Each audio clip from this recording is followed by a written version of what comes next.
So I worked with one of our data scientists at Microsoft, a guy called Phil Harvey. Right. And he was working on this problem. And what he did is he created something called Much Ado About Data.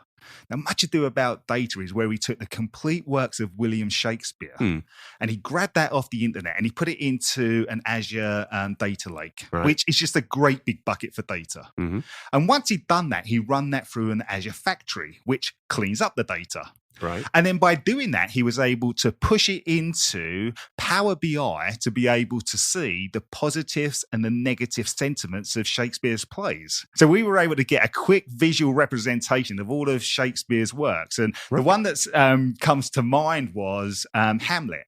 So it would show the positives and the negatives. So, Hamlet meets the ghost, the death of Polonius, the alas poor Yorick. And everything was going great until we looked at the middle section where they were planning the murder. And as far as artificial intelligence was concerned, that was a positive.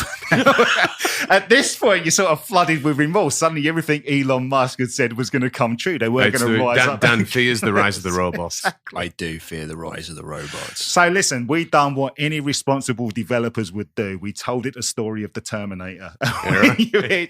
Exactly. How did it find what was its conclusion? This is the interesting thing. When we run it through and done the story of the Terminator, it was a much more negative representation. The only time it got positive was towards the end when Arnold Schwarzenegger killed the even badder Terminator. Okay. But then got sad when he melts himself. And all joking aside, this does tell us something really interesting about artificial intelligence. You see, the world has run off with AI and everyone is AI this and AI that. But artificial intelligence, or more specifically, narrow AI, uses data. And if we don't give AI the right data, it can only make a conclusion that's determined by the data it's got, right? If you don't give it the right data, the only thing AI will ever empower you to do is make the wrong decisions with more confidence. Yeah.